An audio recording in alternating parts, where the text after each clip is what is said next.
Snap Judgment Studios. Get a behind-the-scenes look at Comedy Central's The Daily Show on Beyond the Scenes, an original podcast from The Daily Show with Trevor Noah. Every week, host Roy Wood Jr. goes deeper with notable guests and experts from the Emmy Award-winning series, and together they use comedy to tackle current topics, from gentrification to gun laws, and take a closer look at how and why these topics matter. Listen to Beyond the Scenes from The Daily Show with Trevor Noah on the iHeartRadio app, Apple Podcast, or wherever you get your podcasts. New episodes every Tuesday. Attention shoppers, we now have taste in the bread aisle. Dave's Killer Bread, that's right. An organic bread that's no longer a sedative for your taste buds. Dave's Killer Bread is on a mission to make the most of the loaf, to rid the world of GMOs, high fructose corn syrup, and artificial ingredients, and plant the seeds of good in all that they bake. Killer taste, killer texture, always organic. Dave's Killer Bread. Bread amplified. Okay, so when this whole virus thing emerges, it starts looking scary. I call my mama and I call her and I tell her, Mama, you need to be careful and not go anywhere for a while, because what the scientists are saying is that this thing is more dangerous for older folk. And she tells me, oh, I hear you, but not to worry, she says. Because, well, I ain't going nowhere but to the church no ways. The church. And I'm like, no, Mom, going to church is what I'm talking about. Snappers. She attends a 5,000-person, several-acre megaplex bigger than several city blocks. Oh, it'll be fine. They're really good people up to church, real good people. It don't care how good the people are. Stay your black behind up in the house. The Lord protects his own. Makes a way out of no way. Mama, that doesn't even make it. Well, I gotta go, son. I gotta go kiss the kids from Mother. And now she's not picking up my phone calls. So I'm 2,000 miles away, calling other people, trying to get somebody else to check on her, to talk some sense. Neighbors, cousins, nothing. I'll call her first thing Sunday morning, nothing. Sunday afternoon, nothing. Sunday evening again. And again. Finally, she picks up and I'm scared. And I'm angry and I'm scared. Mama, did you go to church? Church? Boy, there's a virus running amok. The Lord doesn't appreciate foolishness.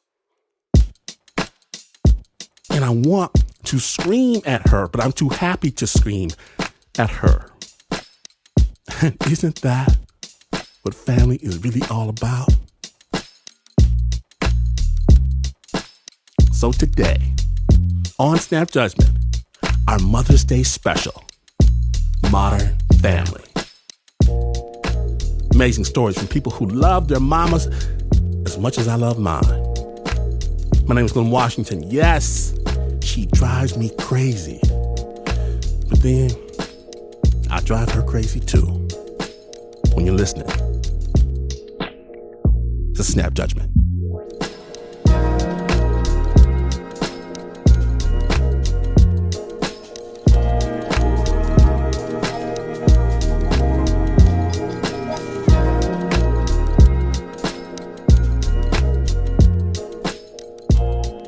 Now then, you may know one of these people who can find a path that no one else can see. Snap Judgment's Anna Sussman has the story.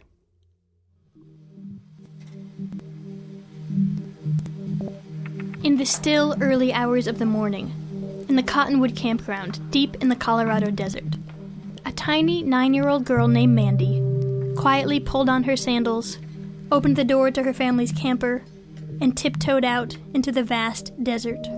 When the family woke up, they had no idea where Mandy was. All they saw was sand. Everything in me stopped. Everything goes empty. I felt a deep, empty dread, and especially for a child. Hannah Nyala was the first person to respond from the Joshua Tree Search and Rescue Team. We got the knock on our door. I got sent immediately to the campground to try to secure the scene, to try to figure out if we could get a footprint, to do all the basic things that you have to do to try to lock it down. The first thing Hannah did was talk to Mandy's mom and sister about Mandy's shoes. What size were they? What did they look like? Hannah was able to find an imprint of Mandy's shoe pretty easily near their camper. She drew a picture of it, measured it, and then went searching for a trail of these tiny footprints to lead her out of the campground. I went alongside the main road of the campground, about 30 feet out. Time felt split. It was absolutely racing like a freight train. On the one hand, with me being behind Mandy and not having a good track yet. And then the other piece of it, time was passing excruciatingly slowly while I was looking for that first footprint. It took less than an hour for Hannah and the tracking team to find Mandy's trail outside the campground.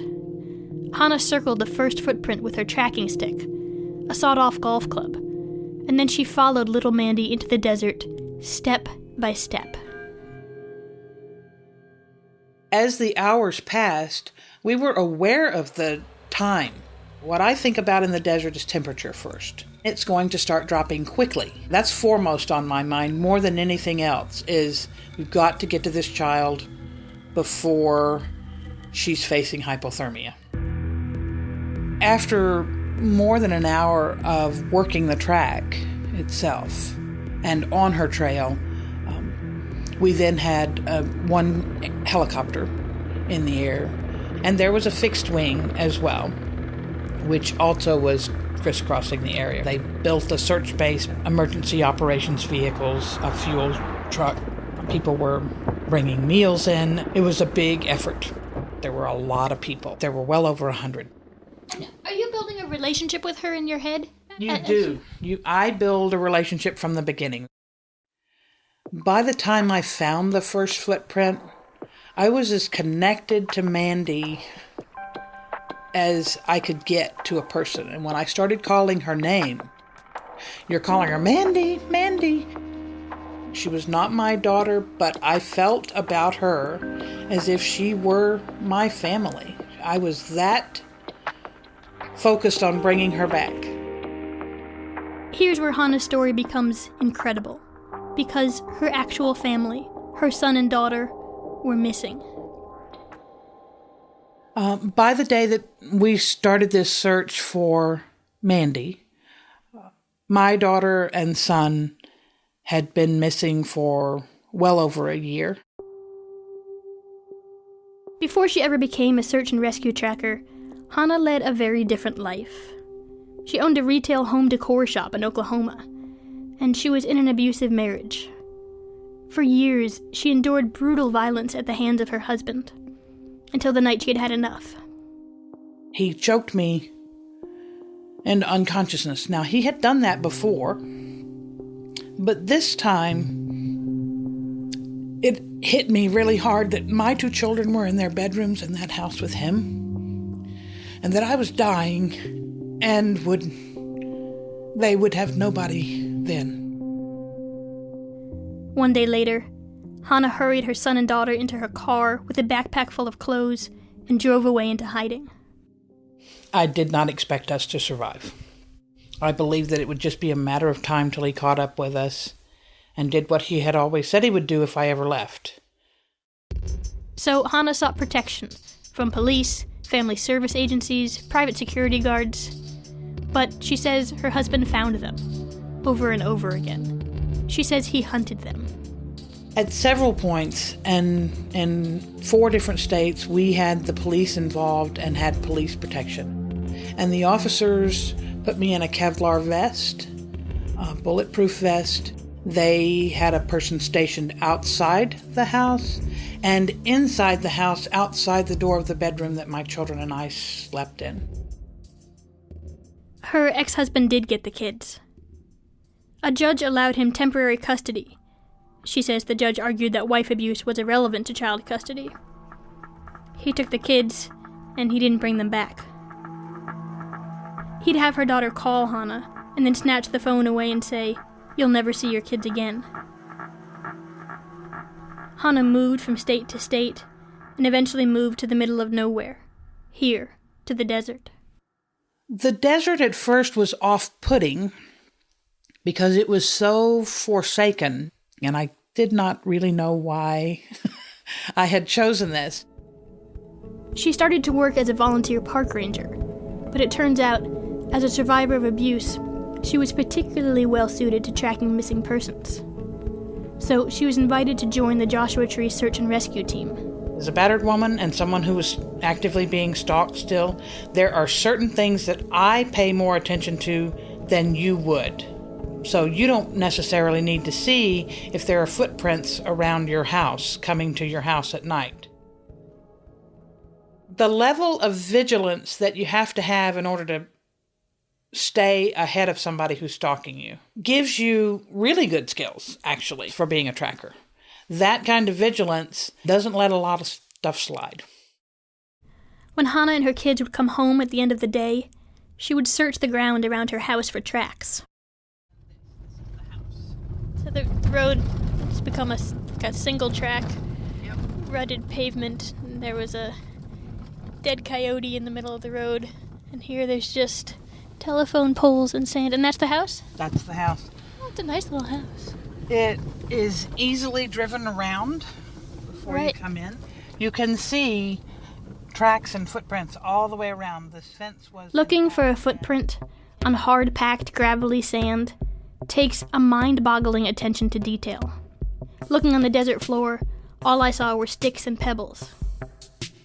But kind of right in this 2 square feet in front of us, what do you see? Well, at least 6 different people have passed through here. You can see that people have stepped on, see this little stick right here and rock? That's been stepped on. I have to say, I see nothing where you're pointing right now. I just see dirt. Okay. You have part of a shoe here, and now, a grain of sand just fell down from it. Did you say a grain of sand just fell off of that rock? Yeah, it did. You saw a grain of sand fall off? Yes, I did. That's the kind of detail. It seems to be, to me, an awfully exposed place for a vulnerable person to go. It is extremely exposed, but when you are in a place like this, it is not easy to come upon me unawares. I see you coming from a long ways away in the desert, and it provided me safety at a level that I'd never had. But she wasn't entirely safe. She still couldn't protect her kids from everything. And even in the desert, her husband would manage to get the kids again. At one point, he took them from a court hearing and disappeared. There was a nationwide manhunt for her son and daughter. As ironic as it seems, when somebody leaves on foot from a place, I'm good at that. I can get out there and I can follow them, and I would have a chance at finding them. When somebody drives off in a vehicle down a 4-lane highway with 2 children in the car, you have absolutely no easy way to follow them and know where they're going. I was sad for them all the time. No matter what I was doing, I was absolutely broken and sad and scared for what was happening to them. For the duration of that search for Mandy, for example, it became, she was their child technically, but in a way, the stakes are as high as if it were my daughter out there missing, and I was looking for her. I probably had been going maybe 3 hours, because we hadn't been getting detail for a while. We were in a really sandy area, and she was doing a lot of weaving in and out and around, and so the direction was changing quite a lot, crossing washes and turning back on herself and all of that kind of thing. She was getting tired and confused. And then she looked up the wash to see a little 9-year-old girl trotting towards her. I heard her saying, "I'm Mandy," and she came into view, and there was a general huzzah across the desert from people all over the place. I was just immediately sort of swept up in that. She's safe. She's safe. But when Hannah walked back to her home that night, she was still without her kids. It didn't help my children a bit what I did that day. And my children were still not out of danger, and I had not one whit of skills more to be able to get them out of danger. Eventually, her husband dropped her kids off at her door, only to take them again years later. The last and final time he took them, local detectives in the sheriff's office issued an interstate APB for her missing kids. While police across the country were searching for her son and daughter, Hannah waited by the phone. It was a chilly day here in the high desert. I had not been able to focus very well with the children being gone. I got a phone call from the investigator's office that they had located my ex-husband in another state, and they arrested him, and then went in, and the children were not there. Always before, when my children had been missing, I felt that they were alive in the world. When I got that phone call that he'd been found and they had not, I did not have that feeling. I was completely empty. And I went outside in the desert. I stood there. I listened. I sat for long hours just on the ground, just sat down on the ground. I didn't track. I didn't think about tracking. I was just empty because I couldn't feel them anymore. It was a message on my answering machine. And the blinking light on my answering machine always signaled terror to me. But it took me some time to get to the machine and actually press the button and to listen to it. And they had left a message from the district attorney's office and the investigator saying, "We found your children. We found your children. They were alive." And I just stood there, empty and weeping. If this were some versions of Hollywood, it would have been tracking that brought my children home. The kind of tracking that I do is very simple, very down to earth. It is step by step, but none of those skills, except the practice of tracking itself, helped me with my children. The practice of tracking kept me alive and gave me hope.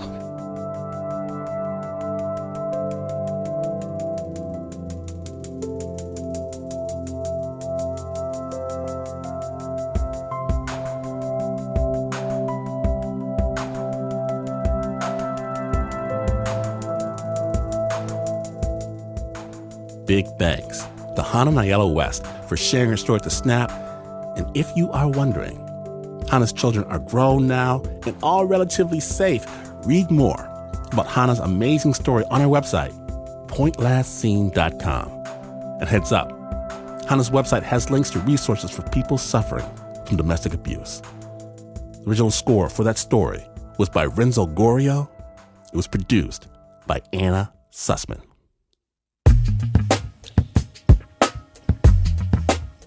After the break, what do you do when a life-threatening disease makes it too dangerous to save the person closest to you?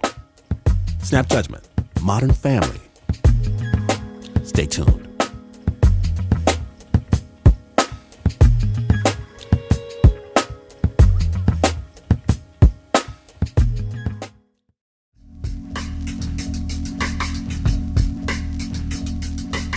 From Snap Judgment's virtual quarantine closet, welcome back to Snap Judgment, the Mother's Day special, Modern Family. My name is Glenn Washington, and our next story begins with a man who has taken the Hippocratic Oath to first do no harm.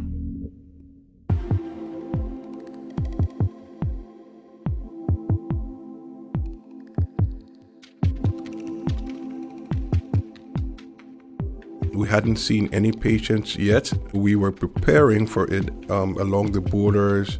The Ministry of Health They are telling us, you guys have to prepare, and we will help you prepare. You have to learn to wear these personal protective gear. Get ready, get ready, get ready. Okay, it was almost like that kind of call. In the capital, Monrovia, in Liberia, Dr. Philip Ireland worked at JFK Hospital, and at the time, we were not prepared at all. The hospital, we were at an all-time low. We had nothing, and we were susceptible to all kinds of things. Even before they could learn how to use their new protective gear, people started showing up at JFK Hospital from the outlying areas. This patient, a 47-year-old Liberian female, she came to the hospital and she walks through the door. She's bleeding from almost every orifice. She's vomiting blood. She has fever, chest pain. She's lethargic. She has low levels of energy. She can't hardly move. And I knew that she probably had Ebola. This is the epicenter of the outbreak. In a city of 1 million, almost 50 new cases are reported every day. Liberia's tiny band of healthcare workers are throwing everything they have at Ebola. The particular woman, when she came in, she almost fell from the wheelchair. We had a physician assistant by the name of Stephen Vincent, and he attempted to stop that fall by reaching out and grabbing her. And he said, Ireland, this woman, she was falling, and I held her. This is how I knew that he touched the patient. And he said, I'm very concerned because I don't know what's going to happen. What did you tell him? Well, I didn't know. I didn't tell him anything specific. We just brushed it off as men. We don't think anything will happen to us. Even if they could live in denial for a moment, as soon as the test results came back for the 47-year-old woman, it showed she was positive for Ebola, and they would have to implement emergency protocols. Anytime a patient is suspected of having Ebola, they will be taken to the ETUs, we call them. The Ebola treatment unit. Yeah. It's a secluded area outside of the hospital. You have about multiple layers of triaging. You have all kinds of disinfecting systems. And can you tell us what happens, how it progresses? What happens to Mr. Vincent? Did they send him to the Ebola treatment unit? No, he's still in the hospital at the time. Why? Why don't they send him to the ETU? Okay, so at that time, the discussion, because this is okay, let me just put it that way. He is part of this clinical staff. Vincent is family. This is what makes it so difficult to contain Ebola. The symptoms of sweating, vomiting, and bleeding, they all spread the virus. And if it's hard enough for a doctor to take care of their own in a hospital, imagine for a second what it's like in the homes, trying to take care of a sick loved one. In Liberia, if a child is sick and the mother is there, the first thing she will do is touch. Okay, she will hold, she will try to feed, she will try to give and even if you tell her it's dangerous, she will definitely do it. And so that's why the public health intervention of not touching and not caring and not doing it didn't work out from the beginning, okay? Because mothers, especially mothers, you will have to, in West Africa, you will have to tell them all kinds of things. And one of the ways the public health guys did it was to tell them, if you touch, you should put a plastic bag on your hands. But if you told them not to touch at all, it wasn't really happening. Just like Liberian mothers all over the country, Dr. Ireland faced a dilemma. What now? How could he help Stephen Vincent now that he had tested positive for Ebola? I had people telling me to stay away from Vincent, but then again, it's like, that's your colleague. Okay, so you've been working with these guys for many years, and then all of a sudden he's sick with a life-threatening virus, and then I didn't feel too good about that. Ebola is extremely contagious, and the rest of the hospital staff was legitimately scared. Dr. Ireland kept reminding himself that all he had to do was follow proper protocols and rely on his training when he was caring for Stephen Vincent. Once I was so tired, and I listened to his chest, and I remember I put the stethoscope on my neck and I went to disinfect it. I don't know, probably it touched me some kind of way. I don't remember the exact point, If there was a moment, was that the moment you think that you, at least the one you remember? Probably. Now, it's hard for people to pinpoint exactly when they contract the virus, but Dr. Ireland came home from work one day and he was feeling extremely tired. Then I noticed at the time that I hadn't eaten anything for the entire day, and I had a mild fever. My heart is racing, and I'm thinking, wow, this is part of the symptom of Ebola. And I asked my wife and all the rest of the people to not touch me, to not come near me. They should go other places because I'm sick. I don't know what I have. And so they semi-quarantined me in my room. But his 8-year-old daughter, Precious, she couldn't figure out why Dad was locked up in his bedroom. She was curious, and so somehow she manages to find the key. She opens the door, and she came in the bedroom barefooted. She's standing right before me. She's like about 3 feet, and I'm walking away from her. I was terrified. Dr. Ireland frantically called for someone to come get her. And then he turns to his wife and says, "Leave me here and go to our house in the countryside." So she piles everyone in the car, but Dr. Ireland's mother, who also lived with them, well, when it came time for her to leave, she said, I'm not going anywhere. No, he couldn't walk around. He couldn't do anything by himself. So who would give him food and water and drink? Who would take care of him if everyone left him there? So I'm asking her to leave because of her safety. I wouldn't even listen.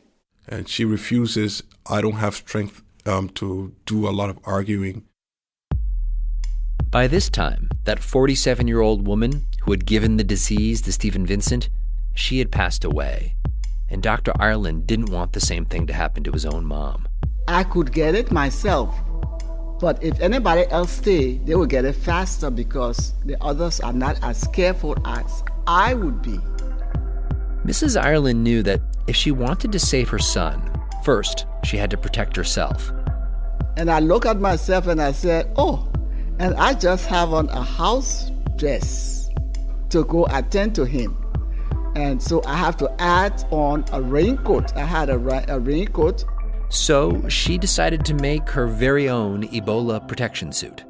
I had a pack of gloves for the use to put chemicals in to perm your hair. Still, she knew that was not going to cut it. She had to be covered from head to toe. So I put that on, and I put on gloves, and I put my feet in a plastic bag, 2 plastic bags, tied them around my shoes. Then I added my spring coat, and it had a cap, and I just placed it on too. The suit, well, it made it hard for Mrs. Ireland to show her affection and take care of her son the way a mother would. And here he was, no one could touch him, but just spraying whatever he needed and put it down. He was yelling and crying for the pain in his head. My head, all through the night. I started to vomit and I started to have diarrhea that couldn't stop. And I'm slipping in and out of sleep. Then he told me, I'm sleeping too much. Mom, if you don't hear me talk for a long time, just wake me up, okay? I went to the door and I talked to him. Had a headache and a fever. I didn't even open the door, just talk to him. Try to eat something, but just to have something in your system to fight whatever you have to fight. With his mom inside the house taking care of him, outside the house, his cousins, his neighbors, his friends, they all gathered around. And Dr. Ireland could actually hear them from his window. Family members broke out in terrible cries. I mean, loud, woeful crying, wailing, all on the ground and groveling and people cried. When you hear that cry in Liberia, that's like, man, he's gonna die. After 4 days of watching over her son pretty obsessively, Mrs. Ireland heard the sound of jazz coming from Philip's room. So she opens the door and she finds her son sitting up in his chair just strumming on the guitar. And I told Dr. Johnson, I said, oh, he was playing his guitar. I said, playing his guitar? I said, yes, he was playing his guitar today. We're all very happy. It's very encouraging. At that moment, did you feel like, wow, maybe we beat this? Maybe it's over? Yes, of course. But then it started deteriorating. It goes on like this for days, until finally an ambulance pulls up outside his house. And several of his old med school buddies jump out, and they're dressed in real Ebola containment suits. They tell him they found him a spot at an Ebola treatment unit at a different hospital. And when they arrived at this place, it was called Samaritan Purse. They gave him a bed in their ETU, right next to, of all people, Stephen Vincent, his old friend. And as bad as Dr. Ireland felt, Stephen Vincent had it even worse. He was grimacing, that he was in a lot of pain. And he was just breathing. He had this agonal breathing going on. I said, Vincent, you have a beautiful wife and children. We are going to get better, and we're going back to the emergency service at JFK. Aren't we going, Vincent? And I tried to get him to talk, but he wouldn't talk to me. And so I just stopped. At this point, Dr. Ireland is so tired and beaten down by the sickness that he just collapses back into sleep. When I wake up from my sleep, Vincent is not moving, he's not breathing, and I called him several times. He was just lying there and not moving. I got real concerned, and I started to call for the clinicians to come in to help or to see what happened. I'm still very, very, very, very sick. So there is only a certain amount of energy I can use to maintain this. And so when I run out of energy, I just stop and I just stare at Vincent. I just continue to stare at him. I am not shouting anymore. I just stared at Vincent. I know that he's gone. And so I'm just silent.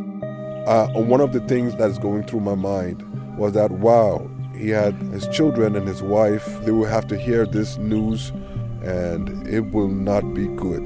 It's not a good thing. I was thinking about Mom. I wonder if she's infected or not. Vincent had expired. I wonder how many more of us at the hospital this will affect. I wasn't thinking about, man, would you make it? The news was bad. As the Ebola virus spread, it claimed the lives of several top doctors who Dr. Ireland had known for years. But here, in the care of this ETU, they were battling on, patient by patient. A physician assistant by the name of Patrick came in. He cleaned from every crevice on my body. He removed the filth of diarrhea and vomiting from on me. And as he's cleaning me, he's telling me, man, you're going to make it. We're going to go back and do procedures together at the hospital. He puts me back on the bed, reestablishes the IV line and put fluids up and give me my medication. And then tells me that he will be back the next shift to see me. And after that, I felt so positive. I felt much, much better. And I marked this time as the beginning of my healing process. Dr. Ireland was released to home care to make room for more patients. And when he finally gets back to his house, all of his relatives are there, just lined up in the driveway. Well, everyone except for his mother. She had to be quarantined. The doctors needed a window of time to make sure that her homemade suit had done the trick, that had kept her safe. It took 21 days, and they finally said she was okay, and yeah, you can now see your son. So after my 21 days, then I came to see him. And he was under the ETU. He was still not too strong, and he was in his bed. Oh, it was wonderful. It was wonderful. I got in the house. Then when he saw me, he said, here comes the real doctor. It was wonderful. It was just a wonderful feeling. I just look at her and say thank you, the best mom in the world. I've told her that I love her very, very much. I've said thank you probably over 1,000 times. She's like, enough already. Her reaction is almost like, that's my duty. This is something that we should all do. This is why I'm here. Okay, so she has that attitude all the time. Yeah, it was like doing your duty. I mean, it just fell into place that it was your responsibility to do this, and you were doing it as you did it before. I mean, it wasn't anything strange. I mean, it was just falling in place. What you had to do, you did.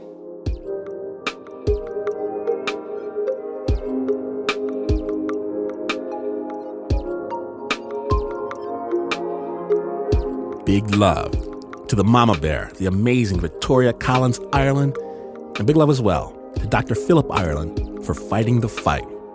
The original score and sound design for that piece was by Renzo Gorio, and the story was produced by Jake Halpern with assistance from Mark Ristich, Anna Sussman, Adiza Egan, and Eliza Smith. Special thanks as well to Yale Engine for their help with this story. Now, Snappers, I want to take some time out today for a very special listener. Her mother wrote to me and let me know that one of the youngest Snappers, she's spending a lot of time in the hospital listening to Snap. And we love the young Snappers, the whippersnappers. Orly's just 11 years old, one of the biggest Snappers in the land. And Orly, I know you've had a very tough year. It is not fair. It's not. But Orly, we want you to know that it's not just us here at Snap Studios that is sending you love.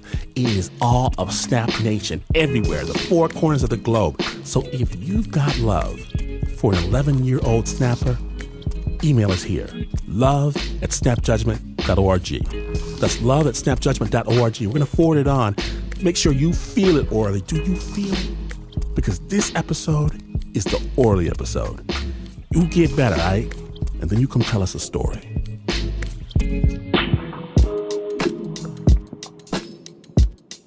Now, it's happened again. And if you missed even a moment of the Orly episode, get the amazing Snap Judgment Podcast. Subscribe to Snap Podcast that brings the light, the beat, and the love.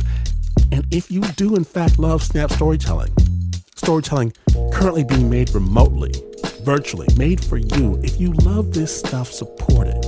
And if you like stories that are made in the dark of night, Season 4 of Spooked, it is alive and well. Get it right now, luminarypodcast.com. Snap is brought to you by the team that always tells their mama they love them. All of us do this except, of course, for Mark. Mark doesn't even say anything. I'm kidding, Martha. Mark loves you more than you will ever know. I love you too. When all of this is over, we're going to have dinner at my place. And by Mark, I mean the Uber producer, Mr. Mark Ristich. Anna, amazing mother Sussman, Mama's Boy, Pat Mesiti-Miller, Every Mother's Dream, Renzo Gorio, the unsentimental John Facile, Shayna Shealy cooks better than your mom. Liz Mack doesn't cook better than your mom. Marissa Dodge has a maternal instinct. Nika, Yes Ma'am Sing, Eliza, No Ma'am Smith, Lauren Newsom was never punished as a child. Tail Ducott required the strictest discipline, so Wiley never tells. Nancy Lopez honestly finds the cutest dresses for her little girl, and Leon Morimoto will back me up on that. And this is not the news.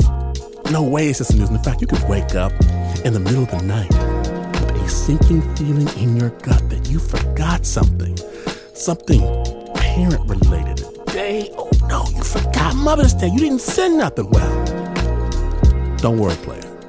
Just send her this episode of Snap. We've got you. And if this scenario actually occurs, and believe me, this scenario actually occurred, you would still not be as far away from the news as this is. But this is P